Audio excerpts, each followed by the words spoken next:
Bonjour, bonsoir, c'est dans l'heure à laquelle vous nous recevez. Vous êtes nombreux et partout dans le monde à nous recevoir sur Congo Market Télévision. Nous sommes très heureux de vous savoir nombreux devant vos petits écrans. Mesdames, messieurs, encore une fois de plus, bonjour ou bonsoir. Vous le savez, ici dans cette émission, au fond, nous mettons l'accent sur le Congolais qui réussit parce que nous savons que le développement du Congolais constitue en soi le développement de la République démocratique du Congo.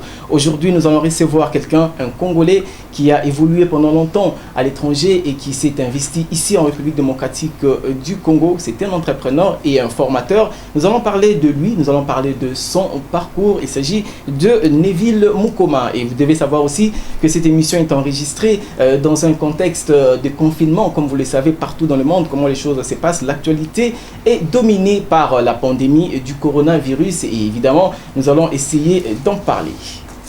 Neville Mukoma, bonjour. Bonjour, monsieur le journaliste.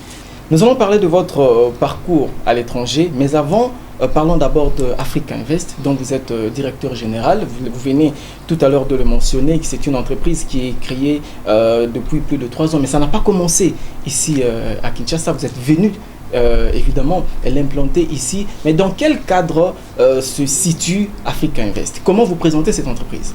Mais c'est une entreprise commerciale. Ce n'est pas une ASBEL, ce n'est pas une ONG non plus. Nous sommes une entreprise commerciale. Africa Invest, c'est une société qui est là justement pour aider. Vous savez, généralement, moi j'ai eu l'occasion de parler avec beaucoup d'ambassadeurs, beaucoup des hommes d'affaires, où généralement ils comprennent que l'Afrique, c'est nous sommes quelque part dans un endroit où nous tous nous retrouvons là-bas comme dans un jungle où les gens ne se comprennent pas.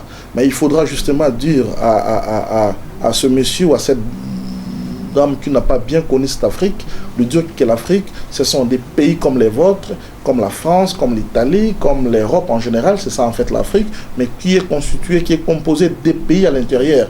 Et là-bas, il y a des opportunités d'investir. C'est comme ça que l'idée nous est traversée la tête pour dire que si aujourd'hui nous avons remarqué, il y a plus de 60% ou 70% même des opportunités qui s'offrent ailleurs, qui ne sont pas ici chez nous, ou qui ne sont pas communément dans cette Afrique que nous appelons l'Afrique profonde. C'est parce que nous, chez Africa Invest, nous sommes en train de catégoriser justement cette Afrique en 2 parties.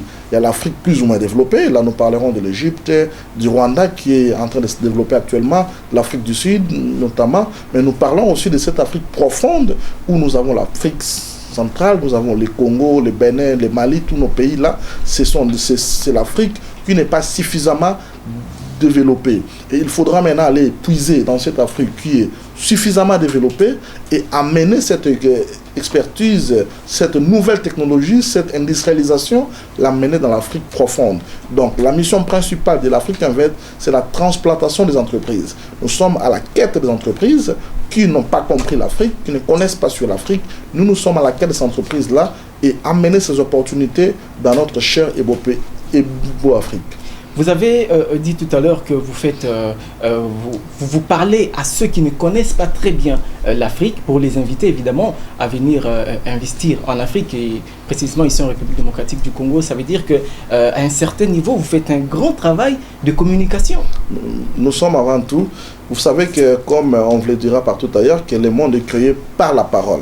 C'est par la parole que j'ai réussi à convaincre les investisseurs. Tu ne peux pas convaincre un investisseur aussi longtemps que tu ne sais pas communiquer avec lui. C'est parce qu'un investisseur qui a déjà un côté noir de l'Afrique. Lui sait que l'Afrique, dès que tu descends à l'aéroport, il y a la guerre, il y a des lions à côté. C'est un monsieur, il faut impérativement vouloir convaincre. De dire que l'Afrique, en réalité, ce n'est pas que ça, ce que vous comprenez de l'Afrique. L'Afrique, il y a aussi des macadams, il y a des boulevards, il y a des institutions établies. L'Afrique, il y a aussi des gouvernements qui sont en train d'accompagner les investisseurs. C'est comme ça que le travail que nous faisons, ce n'est pas un petit travail, nous le reconnaissons, mais c'est un travail qui nous demande beaucoup plus apprendre et améliorer sur la communication. Donc vous leur montrez comment est-ce que l'Afrique en réalité est un berceau d'opportunités. Justement, nous montrons aussi un langage de l'Afrique. Parce que tu ne peux mieux faire une activité en Afrique que quand tu connais aussi le langage des affaires en Afrique. C'est aussi une partie de la communication généralement que beaucoup, même les entrepreneurs, ne comprennent pas. Parce que je ne peux pas parler avec un garçon de la rue comme si je parlais avec un universitaire. Je ne peux pas parler non plus avec un pasteur comme si je suis en train de discuter avec un ami musicien. Donc toutes ces formes de la communication entraînent justement la réussite ou l'échec que vous allez connaître. Vous êtes vous-même expert en communication, donc c'est un domaine dans lequel vous vous sentez à l'aise. Justement, nous nous sentons très à l'aise dans ça. Alors, dans l'évolution, justement, dans le cadre de vos activités, vous vous investissez aussi dans la formation de la jeunesse. Il y a la formation sur le management, sur le leadership, sur comment prendre la parole en public. Vous faites aussi du coaching, donc les motivations. Voilà. Et qu'est-ce qui vous a motivé, vous personnellement, à mettre cet accent sur l'autonomisation de la jeunesse? Vous savez, généralement, actuellement, si vous parcourez l'Afrique ici, que nous sommes, surtout nous parlons ici, chez nous, en RD Congo, vous allez comprendre que nous sommes une jeunesse qui est marginalisée. Nous sommes une jeunesse qui s'est traduite aux acclamères. Une jeunesse qui s'est traduite justement, s'il faut aller à un langage un peu beaucoup plus bas, de jeunes de Matolo. Des jeunes qui sont là en train de quémander matin, midi, soir. Il suffirait qu'un monsieur traverse une rue en costume, il est appelé président honorable parce qu'un jeune qui se veut qu'on lui donne 1 000 francs, 3 000 francs. Justement, nous avons voulu d'abord conscientiser cette jeunesse, lui faire comprendre que c'est toi qui es la force du demain. C'est toi qui as tout. Comment peux-tu aller demander quelque chose qui t'appartient chez quelqu'un qui te donne peut-être un demi-tiers de ce que tu voudrais avoir? Justement, nous sommes là pour réveiller d'abord cette jeunesse, lui faire comprendre c'est quoi sa mission, c'est quoi sa responsabilité. Il ne peut pas seulement se mettre là en train de commander, de demander, de plairer, de se pleurnicher, qu'on ait pitié de lui. Non, nous sommes en train de réveiller à cette jeunesse, lui dire ça vaut de la peine que quelqu'un ait pitié de toi. Tu peux toi-même te réveiller un matin, prendre ton courage, commencer une activité. Vous savez, généralement, quand nous parlons sur l'entrepreneuriat, vous savez que les gens se font des idées que l'entrepreneuriat, il faut avoir de gros moyens, avoir beaucoup d'argent, avoir déjà des bureaux climatisés. Non, ce n'est pas ça l'entrepreneuriat. L'entrepreneuriat, nous le définissons d'abord comme quoi? C'est l'idée qui traverse la pensée. Une idée qui se traduit à un projet que tu es appelé impérativement à matérialiser. Vous savez, généralement, moi, si je peux rentrer un peu beaucoup plus loin en arrière, je suis en train de me dire qu'à l'époque, je suis ce genre de jeune qui est en train de se dire sur mon petit lit, je peux rêver, en train d'aller chez un monsieur, faire une activité XY. Aussitôt, je finis à réfléchir, je m'élève. Je m'élève, je me dis que je dois aller voir monsieur X, monsieur Y, qui peut m'aider à faire ça, à faire ça, à faire ça. C'est pareil aussi dans l'entrepreneuriat. Ce sont les idées que nous avons. Les idées que nous avons là, comme actuellement, avec cette pandémie. Moi, j'ai vu de ces jeunes qui se sont réveillés un matin, qui ont dit, qu'est-ce qu'on peut faire? C'est comme ça même. Si on est jeune, on ne peut pas seulement se poser la question, qu'est-ce que le président a dit aujourd'hui? Non, tu peux te poser la question, qu'est-ce que je peux faire pour aider le président aujourd'hui avec la pandémie? Il y a des jeunes qui sont là en train de fabriquer des masques, des gants. C'est ça l'entrepreneuriat. Ils n'ont pas patienté qu'il y ait une industrialisation, qu'il y ait des gros moyens que l'État a disposé pour eux. Non, ils se sont réveillés un matin suite à une opportunité qui les est donnée, ils se sont dit non. Suite à cette opportunité, c'est une pandémie, bien sûr, oui, on ne peut pas se faire de l'argent quand les gens sont en train de mourir, mais c'est une opportunité aussi qu'on peut protéger aussi la grande masse.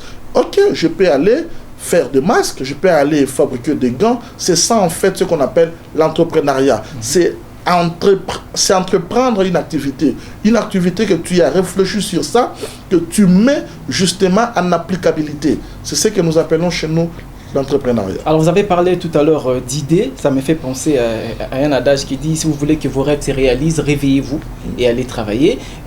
Vous m'avez confié en aparté que vous êtes en train d'initier la jeunesse à la révolte intellectuelle et mentale. Alors, comment se fait concrètement ces activités-là de formation à votre niveau à Africa Invest?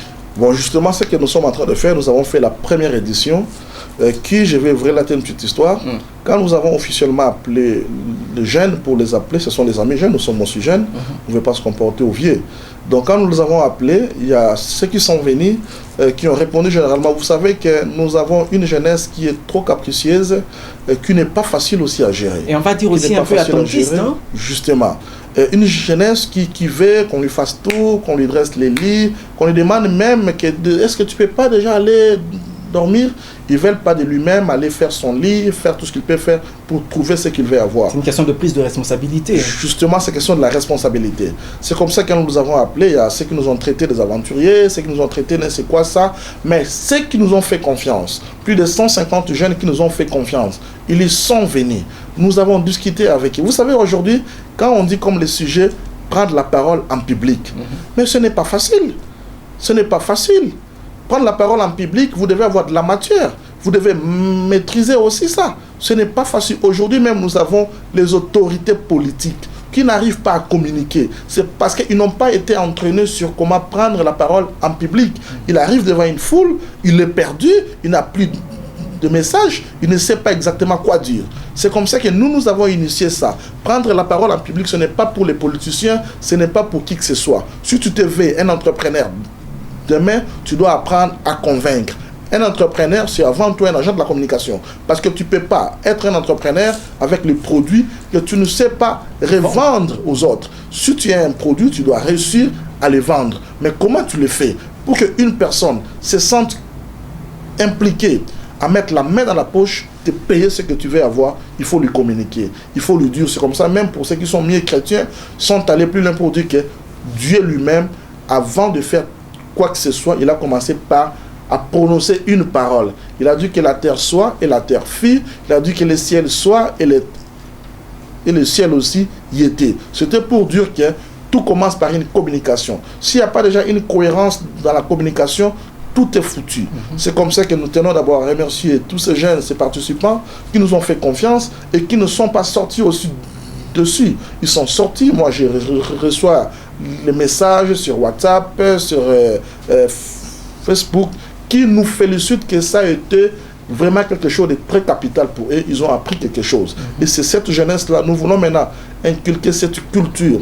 Chaque période, après justement cette pandémie, nous allons organiser beaucoup de formations jusqu'à ce qu'à atteindre les derniers jeunes qui traînent encore.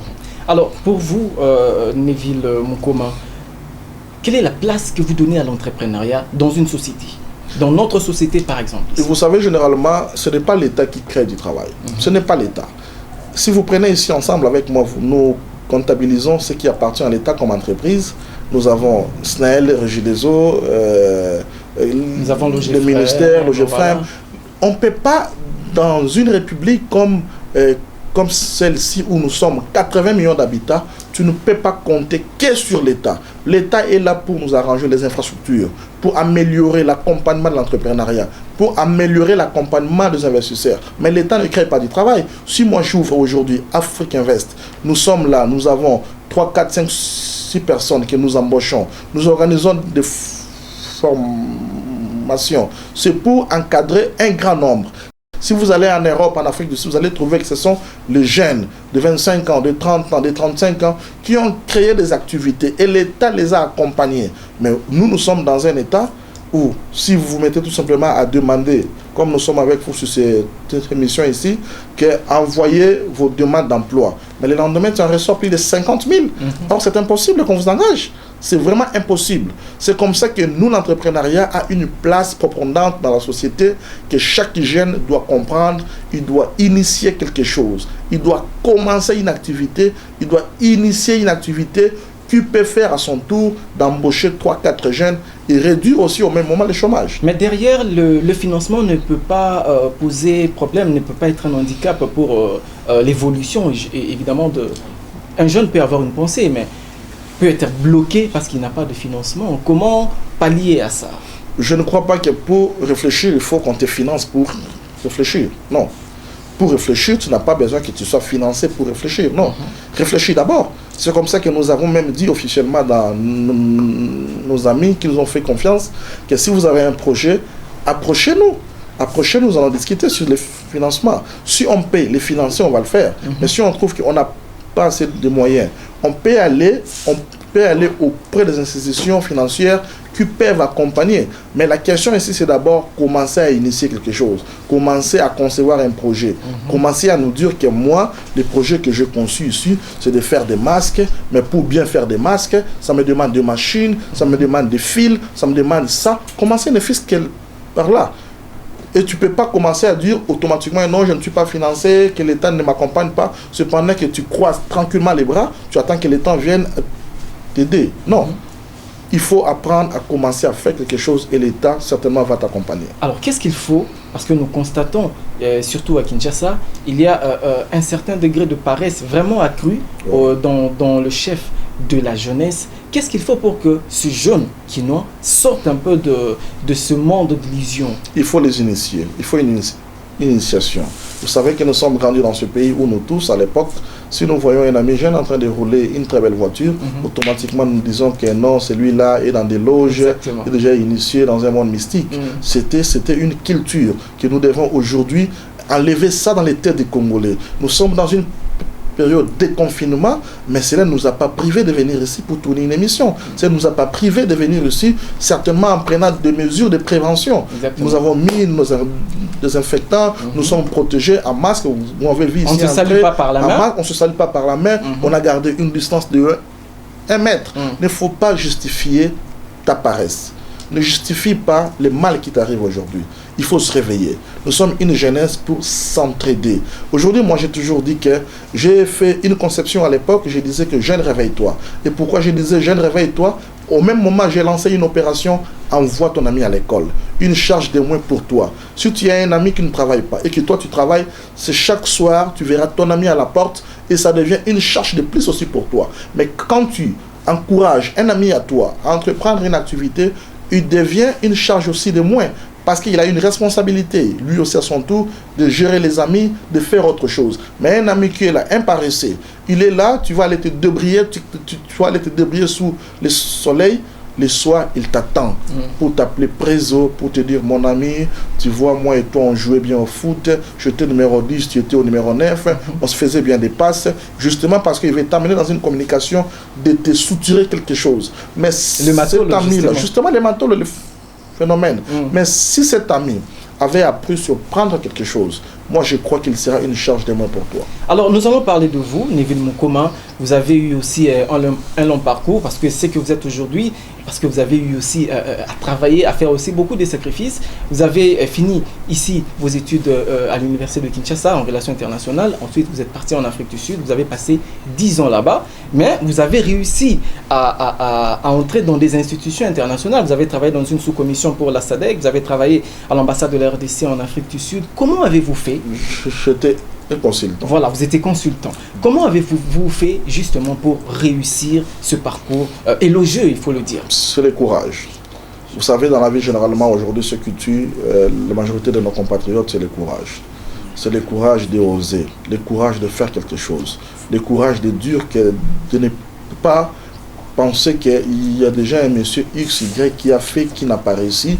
Automatiquement, si moi je vais essayer, je ne vais pas non plus réussir. Il faut avoir ce courage de dire que je peux initier, je peux commencer. Ceux qui sont venus dans la formation, moi je les ai donné un témoignage. Quand je suis arrivé ici à Kinshasa, où je suis en train d'habiter, j'ai trouvé des députés qui étaient là, des gouverneurs qui étaient là, mais j'ai trouvé un monsieur qui dérangeait tout un quartier. Je pouvais bien me dire que ça, si déjà un député qui vit là plus de 5 ans, il n'a pas réussi à faire ça. Un gouverneur qui vit là plus de 5 ans, il n'a pas réussi à faire ça. Est-ce que moi, un jeune Congolais, est-ce que je peux oser aller dire à ce monsieur qu'il arrête et il va arrêter? Non, mais un matin, j'ai pris mon courage, je lui ai demandé d'arrêter, il a arrêté. Donc, pour dire qu'il ne faut pas avoir cette idée de croire que le gouvernement paie tout, moi je suis là qu'un bénéficiaire, qu'un grand frère paie tout, je ne peux rien changer pour mon pays. Je ne peux rien changer, non, il faut initier. Ce qui te traverse dans ton esprit, tu peux saisir ça et initier ça en forme de projet et tu verras que tu es le premier ou pas, si pas le premier, tu as quand même su à faire quelque chose. Alors, nous l'avons dit ici en introduction de cette émission, ici chez Congo Market Télévision, nous mettons l'accent sur le Congolais, le développement du Congolais, d'abord de manière individuelle parce que nous pensons que c'est de là que ça part. Aujourd'hui, il y a des pays qui se sont développés, vous avez eu à visiter beaucoup de pays, surtout ici en Afrique. Selon vous, quel est le modèle du Congolais pour que le Congolais puisse s'épanouir, pour que le Congolais puisse évoluer sur le plan de la formation d'abord, parce qu'il faut aussi mettre un accent vraiment important sur la formation du jeune afin qu'il puisse évoluer. Mais pour vous, quel est le modèle qu'il faut pour que le jeune Congolais puisse s'épanouir? Moi, je suis de ce genre de personnes qui découragent les autres à croire que les autres sont modèles que nous. Non. Il y a des Congolais qui sont modèles. Il y a des Congolais qui ont entrepris des choses. Il y a des Congolais qui ont initié des choses dans ce pays. Il faudra prendre ces Congolais-là pour modèles. Et ils sont nombreux. Je ne suis pas les seuls. Ces Congolais-là sont nombreux. Parce que si aujourd'hui, il faut demander à ces jeunes de prendre l'Afrique du Sud, les États-Unis, je ne sais pas moi quel pays, comme la Chine, comme modèle, je décourage ça. Parce que la Chine, il faut comprendre qu'elle n'a pas le même budget que les Congos. Parce que ces jeunes-là chinois sont accompagnés aussi par l'État à un moment. Et ils vont trouver ça maintenant comme astuce pour excuse. C'est comme ça qu'on ne veut pas prendre ça comme un modèle parce qu'ils vont s'accrocher à ça pour dire non, tu vois, ils ont parlé de la Chine. La Chine, on leur donne des moyens, les jeunes, on les forme comme ça. Et aussi, l'État a une responsabilité, partant aussi de la formation qu'on donne ici au pays.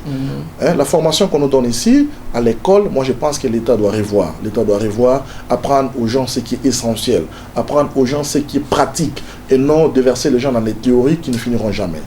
Et je crois qu'il y a des jeunes qui sont des modèles. Il suffirait seulement d'avoir un peu de courage, avoir honte de ta propre vie, te dire que j'ai 30 ans, je vis chez les parents. Vous savez, généralement, moi, j'ai fait une théorie que je développe généralement tout en demandant aux gens, si tu n'as jamais eu la colère pour ta propre vie, tu ne vas jamais l'améliorer. Tu n'as pas la colère de ta vie, tu ne peux rien changer. D'où l'idée que vous mettez dans la jeunesse de justement, se révolter. De se révolter, justement. Tu dois avoir une colère, de voir un jeune comme toi, de 30 ans, qui achète une très belle voiture. Il n'est pas allé forcément dans les loges, oublie. Non, il a travaillé un matin, il a travaillé. C'est parce qu'ici, on veut nous faire comprendre que tous les jeunes que nous voyons en train de rouler carrosse, en train de faire ça et ça, sont dans des loges. Toutes les filles que nous voyons en train de rouler sont des prostituées. Non, c'est faux. Moi, je connais de ces filles qui ont initié des choses, je connais de ces filles qui ont commencé des choses et qui ont réussi. Et je me dis qu'il suffit que tu aies la colère de ta propre vie, tu vas accélérer. Alors, selon vous, d'où part le développement de la RDC? Quelle est la source? À partir de quel moment? Quel est le bouton qu'il faut appuyer? Il faut appuyer sur la jeunesse. Si nous appuyons sur la jeunesse, aujourd'hui, la jeunesse, je ne suis pas un démographe, mais je peux imaginer que la jeunesse, je pense qu'elle nous constitue plus ou moins 60%. Parce que c'est en Afrique qu'on a trouvé qu'il y a plus de jeunes. Ils sont plus ou moins 60%. Que font ces jeunes? Il faut réaliser, c'est l'avenir où tu habites. Il y a combien de jeunes, ils font quoi? Ils travaillent le matin, ils sont dans des quartiers pour parler des musiciens, pour parler de nos présidents, pour critiquer. Mais ils apportent quoi? Parce que moi, j'ai amené une théorie pour dire, au-delà de critiquer, il faut proposer. Parce qu'on ne va pas s'éterniser dans des critiques pour dire, voilà, il n'a pas bien fait ça, il n'a pas bien filmé, il n'a pas bien tourné cette émission, mais toi, tu as proposé quoi? Tu as fait quoi? Vous voyez? Donc moi, je crois qu'il faut appuyer sur les boutons jeunes, et ces jeunes de se révolter, d'avoir la colère de sa propre vie, et ce jeune va s'émanciper. Vous avez quand même pu atteindre cette jeunesse, plus de 150 personnes qui ont participé à la dernière formation. C'est parce que nous avons osé. Ce n'était pas facile. Les premiers jours, si on n'avait pas sang-froid, si on n'était pas courageux, on pouvait arrêter. On pouvait dire, je suis désolé, c'est mal tourné, ils sont en train de murmurer, ils vont nous insulter. Ils ont même envoyé des messages. Il y a ceux qui nous ont insultés, envoyé des messages. Écoutez, la vie ne va pas toujours vous acclamer. La vie ne vous acclamera pas toujours. Il y a des moments, il faut regarder la vie en face. En dépit de ces injures, de mépris, regardez la vie en face. Dire que toi, la vie, je vais t'affronter. Il faut avoir le courage comme un jeune David. Dire que tu es Goliath, mais moi, je vais me tenir debout et t'affronter et réussir. C'est ça, en fait, la vie. La vie ne faut pas mesurer. Si David avait seulement mesuré sa taille et la taille de Goliath, il n'allait pas arriver à faire ce qu'il avait fait. Mais il n'a pas regardé la taille qui représentait Goliath. Il a regardé sa position. Il a regardé que je suis un chrétien, je peux oser et réussir. Et aujourd'hui, je peux demander à un jeune de comprendre que je suis un jeune, j'ai l'énergie, je peux me tenir debout, initier une activité et réussir, et c'est possible. Alors, contrairement à tous ceux qui mettent pratiquement toute la responsabilité sur le dos du gouvernement, vous dites non à ça. C'est de la lâcheté. Pourquoi? C'est de la lâcheté parce que moi, je suis venu dans ce pays, l'État ne m'a pas accompagné. Le gouvernement ne m'a pas accompagné, le gouvernement ne nous a pas aidés. Nous avons osé. Il faut toujours apprendre. C'est comme ça que je suis en train de revenir sur les mots courage. Il faut oser. Aujourd'hui, je crois que l'État qui me suit, il peut maintenant m'accompagner. C'est parce qu'il a compris, il a lié un courage en moi, il a lié un courage dans ce que nous sommes en train de faire. Je vis même après la formation que nous avons organisée, la première édition, j'ai eu beaucoup de gens qui sont en train de solliciter. Est-ce que tu ne peux pas amener ça ici vers Kolwezi? Tu ne peux pas amener ça à Mbujimaï? parce qu'ils ont envie un courage qui a été activé, qui a été engagé. Il ne faut pas tout compter sur l'État. L'État ne fera pas tout pour nous. Si tu comptes que sur l'État, tu ne sais pas ce que tu es en train de vouloir. Il faut d'abord commencer quelque part, l'État te suivra. Alors, puisque vous investissez pratiquement hein, sur cette jeunesse-là, je voudrais relever aussi un autre handicap au niveau de la jeunesse, surtout ici à Kinshasa, c'est l'information. Les jeunes ne sont pas assez informés sur l'évolution de la technologie, l'évolution des choses, comment est-ce que les choses se font ici au pays, en Afrique ou partout ailleurs. Mais qu'est-ce qu'il faut justement pour mettre à la disposition de cette jeunesse l'information qu'il faut pour qu'elle puisse aussi se réveiller? Mais justement, c'est une raison de plus que nous sommes en train d'organiser des formations. Quand nous organisons des formations, à la fin, on fait une motivation. Nous donnons nos propres témoignages pour dire que nous ne sommes pas sortis. Ceux qui me connaissent, qui me regardent, comprendront que je ne suis pas l'enfant d'un ex-ministre, je ne suis pas l'enfant même pas d'un bourgmestre. Je suis l'enfant d'un monsieur normal qui se débrouillait dans la vie et qui nous a quittés d'ailleurs très tôt. Donc pour dire qu'on n'a pas ici compté que sur une information qui nous doit envoyer par l'Internet. Non. Vous savez, même les gens qui sont en train de propager des messages sur cette pandémie ici, ils sont en train de comptabiliser que des morts. Il y a 3000 morts, il y a 50 000 morts. Parce que nous, les jeunes, à un moment, nous sommes accrochés à des mauvaises informations. Les jeunes ne réussissent pas. Les jeunes sont des chômeurs. Les jeunes sont des fainéants. Il faut tourner les regards vers les jeunes qui ont réussi. Il faut tourner les regards vers les jeunes qui ont fait quelque chose. Il faut regarder aussi le nombre de gens qui sont guéris par cette pandémie. En Chine, admettons, il y a 80 000 personnes qui ont été atteintes. Mais ne sont morts que 3 000. Mais pourquoi on nous communique que 3 000, on ne communique pas les 76 000 qui sont guéris? C'est en fait ça aussi la situation exacte de la jeunesse. On ne nous présente pas les jeunes qui ont réussi. On ne nous présente pas les jeunes qui ont initié quelque chose. On nous présente que les jeunes qui ont échoué. On nous présente que les jeunes qui n'ont rien à faire. On nous présente que les jeunes qui ont essayé, qui ont été bloqués.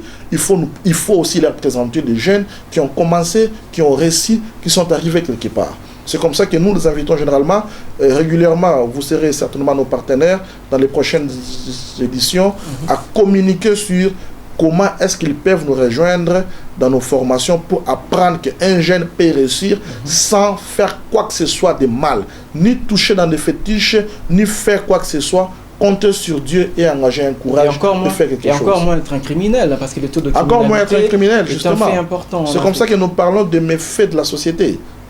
Qu'un jeune peut mieux faire dans la société sans voler, sans tricher, sans faire quoi que ce soit.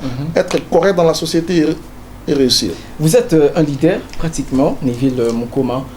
Pour vous, est-ce que le Congolais qui réussit, c'est seulement celui qui a de l'argent ou celui qui est capable de se prendre en charge? Le Congolais qui réussit, c'est un audacieux.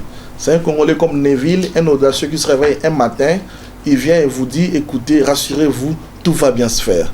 Et nous avons commencé, nous avons tout bien fait, à la fin on nous a acclamé. Donc vous transformez vos obstacles en opportunités. Justement, à tout moment que les gens vous disent non, il faut se dire oui.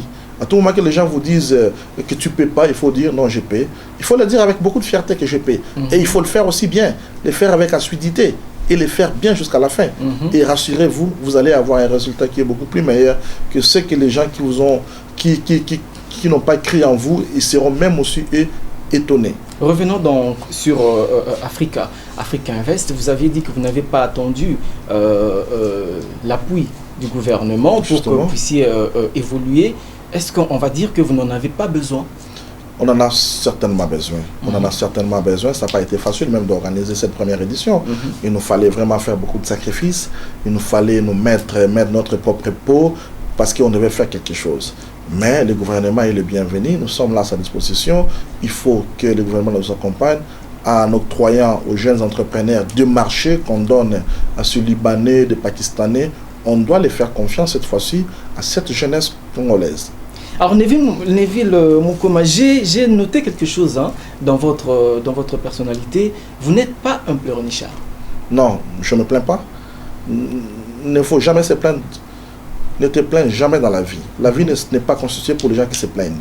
La vie n'est pas constituée des gens qui crient tout le temps, aidez-moi, voilà, maman Olive, maman Amida. Non, non, non, la vie n'est pas constituée que de ça.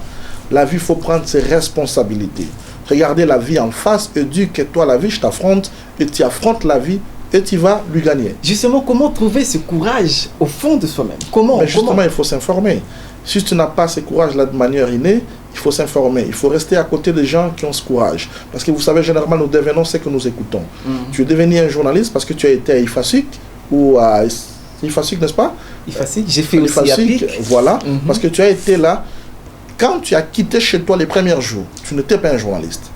Tu n'étais pas un journaliste, tu as quitté, tu es allé là-bas. Les premiers jours, tu as écouté. On t'a dit, M. François Baal a fait cette théorie de la communication. Le lendemain, tu es allé. Le professeur, il n'a pas fait de la magie. Il te parle. C'est comme ça que nous disons que l'accent principal, c'est sur la communication. Ce que tu écoutes, c'est ce que tu deviens. En écoutant, on dit ça, on dit ça, on dit ça. Après 5 ans, tu deviens un journaliste professionnel comme tu l'es. C'est pour dire qu'il faut écouter des bonnes informations. Il ne faut pas écouter que les gens qui vous découragent. Il faut pas. Vous savez, moi, généralement, même ceux qui sont de ma famille, les savent que s'il y a une mauvaise information, souvent, j'évite ça. J'évite d'apprendre un obstacle. J'évite. Ceci, les obstacles, ils sont. Ça existe et c'est vrai. Mais évite de t'accrocher à ce qui est mal, à ce qui est de la négation, à quelqu'un qui te dit que tu ne réussiras pas. Évite les gens comme ça. Parce que tu dois te ressourcer toi-même. Rappelle-toi tout à l'heure, je viens de te dire que tu deviens que ce que tu écoutes. Quand tu écoutes tout le temps, tu ne réussiras pas, tu ne réussiras pas. Il faut du miracle pour réussir. Mais quand tu écoutes quelqu'un qui te dit, tu es un brave garçon, tu es un très bon journaliste, tu vas aller de l'avant. Tu vaux mieux que ces journalistes-là que des fois nous voyons dans les TV5, machin. Tu vas devenir un grand journaliste. Que ces jeunes-là viennent se joindre à nous dans des séances que nous donnons des motivations, des formations. Ils vont apprendre comment faire et réussir. Alors, quel conseil vous pouvez donner à ces jeunes? Parce que la jeunesse quinoise manque de repères, surtout de la part des hommes politiques, de nos dirigeants. La jeunesse manque de repères. Qu'est-ce que vous pouvez donner comme conseil à cette jeunesse? Pour bien des cas, j'ai même dit aux amis qui font la politique, vous savez, même s'il faut aller dans un parti politique, il faut avoir de la hauteur. Il faut avoir un niveau pour être considéré. Si tu viens comme ça, tu n'as pas de l'argent, tu ne cotises pas toi, tu ne fais rien, mais rassure-toi que tu es un marche-pied. Tu ne seras qu'un acclameur. Mais quand tu viens dans un parti politique, tu roules carrosse, tu es bien, tu fais des bonnes choses, sois-en sûr que tu seras aussi considéré. Ce sont les gens comme ça que demain on nomme un ministre. Ce sont les cas exceptionnels que tu es venu comme ça, comme un marche-pied, puis des coups, demain tu te retrouves être un ministre ou un mandataire. Comme ça que je dis, commence à entreprendre quelque chose. Même si tu penses faire la politique, mais sois déjà à une bonne position pour ta propre vie. Alors, j'ai envie de vous poser une question curieuse et personnelle. À vous entendre parler, vous aimez le défi? Mais justement, il faut vivre des défis, il faut vivre des challenges. Vous savez, il y a une théorie que je me fais généralement dans la tête. Si je dis à quelqu'un que ici, je ne peux pas arriver, je n'ai pas menti, je ne peux pas arriver. Si tu prends ma taille, je fais ça, je ne peux pas arriver là. Mais il suffirait que j'engage un peu d'efforts, je vais arriver. C'est tout à fait naturel. La vie, elle est constituée des efforts que nous engageons. Si tu veux vivre de façon relaxe, tout est bien pour toi, tu loues une maison de 3 $, tu ne veux pas de bruit, tu ne veux pas qu'on te dérange à la fin du mois, il faut payer le loyer. Tu comprends que la vie, elle est vraiment relaxe pour toi. C'est ce que tu mérites aussi, parce que c'est ce que tu veux justement. Mais moi, j'aime des challenges. J'aime ce que je ne peux pas faire officiellement avec les yeux, dire que je paie. Et je vais le faire. En disant que je paie, je vais le faire. Vous savez, je vais vous relater une histoire. J'ai gagné un gros marché. Je me suis vu dans une conférence avec un monsieur. Il me dit que je ne peux pas citer son nom. Et il me dit que est-ce qu'on peut faire ça à Brazzaville? À l'époque, je n'avais pas de contact à Brazzaville. J'ai dit oui, on peut le faire. Le lendemain, j'ai pris l'avion de l'Afrique du Sud. Je suis venu à Kin, je suis allé à Brazzaville. J'ai cherché les gars et j'ai trouvé. Si déjà au départ, et j'avais dit à ce monsieur-là que ça, je ne peux pas, ça n'allait pas me permettre ni de me déplacer, ni d'engager ce courage pour aller lui trouver. Et je lui ai trouvé, on a fait l'affaire. Pour dire que dans la vie, il faut chercher les challenges. Il faut avoir des défis qui te dépassent même des fois. Des défis des fois très démesurés. Et tu affrontes ça. C'est pour ça que vous combattez la facilité, surtout pour les gens. Je n'aime pas la facilité. Moi, je ne donne pas de l'argent aux gens qui me demandent de l'argent. Je ne donne pas. C'est une façon de les encourager dans les mal. Il faut dire à l'ami, apprends à travailler, réveille-toi le matin. Je me réveille chaque jour à 5h, à 5h30 pour aller me rallonger à 1h, à 2h. Je ne demande pas à tout le monde de faire la même gymnastique que moi, mais prendre suffisamment du temps. Vous savez, généralement, s'il faut écouter les millionnaires, ils vont te dire que la vie appartient à ceux qui se réveillent très tôt. Vous allez voir un millionnaire qui se réveille à 5 heures. Toi, tu n'as rien de réveillé à 8 heures. Tu es maudit. Hein? Tu es maudit parce que tu ne comprends rien. Un millionnaire qui a tout se réveille à 5 heures. Pourquoi? À 5 heures, les scientifiques vont les démontrer. Le ciel est calme, tout est paix, ça te donne l'occasion de réfléchir.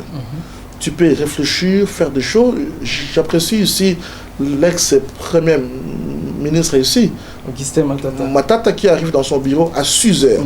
Aujourd'hui, vous allez trouver une personne qui se réveille déjà à 7h30 pour commencer à s'apprêter à aller au boulot à 9h, à 9h30. Pour faire quel rendement? À 15h, il réclame: je dois quitter le bureau. Tu as produit quoi? Michael Jordan a dit: mon secret de la réussite, c'est que je travaille quand tout le monde dort. Voilà, ce sont les entraînements, même quand on n'a pas organisé officiellement des entraînements. C'est un Michael que son entraîneur lui disait tous les jours: toi là, avec ta taille, si tu vas quoi faire? Il a prouvé à son chef: tu vas m'acclamer. Alors, Neville Mukoma, au regard de tout ce qu'on a dit tout à l'heure, surtout que vous avez aussi fait montre de votre perspicacité et surtout que vous êtes aussi un grand travailleur, on le sait, je voudrais que vous puissiez passer un message en lingala à tous les jeunes Kinois et à tous les Congolais évidemment qui vous suivent en ce moment. La caméra est devant vous. Bande Kolanga ba Kinois jeunes. Tout le monde dans le langage ya biso ba Kinois. Tous ba jeunes, totika komilela. Totika vie ya kosenga senga ya matolo communément appelé. Totika vie ya kolela kokanisa ki muntu fo ya kosela biso likambo. To mizwa en charge nenge musée aloba, to la mukana tongo, to initier loko moko, to banda activité moko, okomona ke nzamba akotia loboko akopambola yo dans ce que tu vas entreprendre.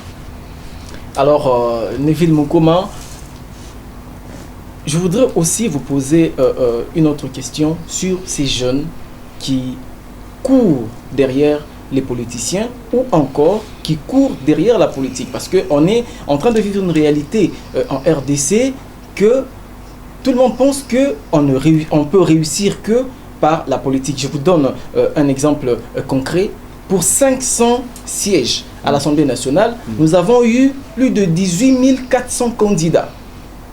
Qu'est-ce que vous pouvez dire à tous ces jeunes qui ne pensent qu'à ça, qui pensent que pour réussir, il faut pratiquement soit courir derrière un politicien ou faire la politique? Je vais te donner une petite théorie, une démonstration un peu vite fait. Vous savez généralement qu'un député, ce qu'il touche, actuellement on nous apprend, il touche dans les 5 000. Il touche 5 000, si tu prends les 5 000... 5 000 $. 5 000 $, on se convient passer beaucoup d'argent. Tu prends ça, fois une année, fois 12, fois 5. Tu as approximativement quelque chose de 60 000. Non, non, par année, c'est 60 000 fois 5. Ah oui. Donc, ce qui nous fait 60 aussi par 5, ouais. quelque chose de plus ou moins... bon, ceux qui ont vite la mathématique vont comprendre ça fait combien. Mais prenez le monsieur Jamal, un entrepreneur qu'on a arrêté ici.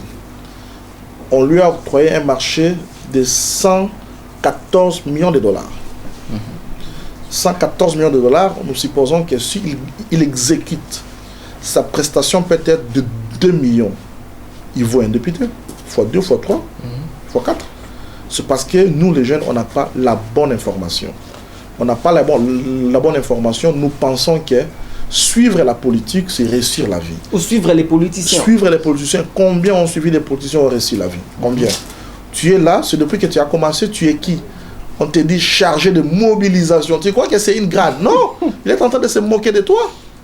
C'est parce que par la suite, majorité aussi, une fois il est nommé, c'est sa copine, c'est son grand frère, son petit frère qui est là, c'est pas toi. Toi, tu seras comme un protocole. Et pourquoi le suivre? On ne peut pas aussi dissocier la politique et l'entrepreneuriat, mais il faut le faire à juste mesure. Voilà.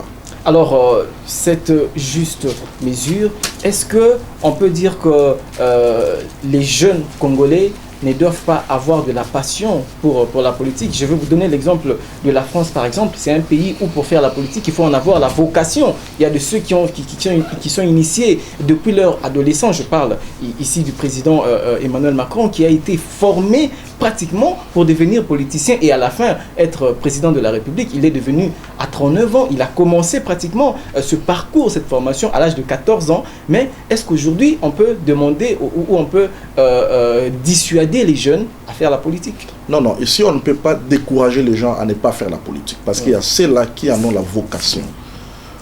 La vocation de faire la politique, de faire quelque chose pour améliorer les quotidiens. Vous savez, normalement, que la politique a été faite pour les gens qui sont assez courageux, qui ont compris la souffrance des autres pour apporter des solutions. C'est en fait ça la politique. Donc on doit la laisser à ceux qui en ont la passion. Justement, ceux qui ont la passion, ceux qui veulent améliorer. Ce n'est pas ceux qui veulent entrer pour se faire de l'argent. Non. C'est comme ça que vous allez comprendre même qu'en politique, en réalité, à l'époque, on les faisait que des familles riches. Une famille riche, quelqu'un dont le genre de vie a fait ses preuves, comme le président des États-Unis actuel, il a fait ses preuves en business, en vie réelle, il est venu en politique. Il est milliardaire avant de devenir président. Justement, pour apporter des solutions à ses compatriotes. Ce n'est pas la politique qui se fait chez nous ici actuellement en Afrique, où chacun veut être un député, chacun veut devenir un député national, chacun veut devenir un mandataire, chacun veut... Et c'est comme ça que les jeunes s'entretuent entre elles, parce qu'il a porté l'espoir que sur la politique. Alors je vais vous donner 30 secondes, parce que notre entretien commence déjà, pratiquement notre entretien va finir ici. 30 secondes, un tout petit message aux jeunes qui vous regardent en ce moment. Je vous encourage à avoir la colère de la vie, la colère de votre vie. Songez à combien de fois vous avez fait les pieds pour aller à l'Inikin, pour aller à l'Ista, aller à l'Ifasik, à Inilou. Songez combien de fois vous n'avez pas bien mangé. Il faut imaginer combien de fois tu n'avais pas une belle chaussure et tu dois avoir la colère. Quand tu as cette colère, ça va te révolter à faire mieux. Africa Invest est disponible pour tous les jeunes, parce que déjà, il y a ceux qui ont suivi la formation, vous êtes vraiment ouvert. Est-ce que vous pouvez donner votre adresse ou votre contact? Tous ceux qui vous ont suivi, comment est-ce qu'ils peuvent vous contacter pour une raison ou une autre? Officiellement, nous sommes situés sur l'avenue du Commerce, numéro 34, à l'immeuble Somip. C'est entre du Commerce et Lokele, immeuble Somip, local 209. Ils peuvent nous contacter sur plus 243 82 22 82 474. Je me répète, plus 243 82 22 82 474. Ils peuvent nous contacter par ce numéro de téléphone ou nous rejoindre à nos bureaux qui se trouvent sur l'avenue du Commerce. Ils peuvent aussi passer par Congo Market Télévision pour... Ils peuvent passer Congo Market pour nous contacter. Ok. Alors, je vais vous demander de dire un mot pour cette émission. L'émission est intitulée Au fond sur Congo Market Télévision. Un mot quand même pour notre Abonnez-vous sur cette émission Au fond. Abonnez-vous à cette chaîne Congo Market TV. Abonnez-vous massivement. C'est ici que vous allez apprendre des informations sur l'entrepreneuriat, et les jeunes qui ont osé à faire quelque chose vont vous motiver tout en restant branchés à cette chaîne Congo Market TV. Neville Mukoma, c'était un grand plaisir de vous avoir aidé, merci en tout cas de nous accorder ces grands entretiens. Merci d'avoir disposé de votre temps. Nous sommes très heureux de passer ce moment avec vous. Merci. C'est moi qui vous remercie. En mode Covid-19, protégeons-nous, lavons-nous nos mains. Protégeons-nous et lavons-nous les mains. Et c'est comme ça que nous allons vaincre la pandémie du coronavirus. Donc que chacun prenne ses précautions. Nous sommes tous responsables et battons-nous ensemble contre ces virus. Et on le sait, nous sommes en guerre contre un ennemi qu'on ne voit pas. Donc nous sommes censés nous battre et on va le faire ensemble. Merci. Merci beaucoup.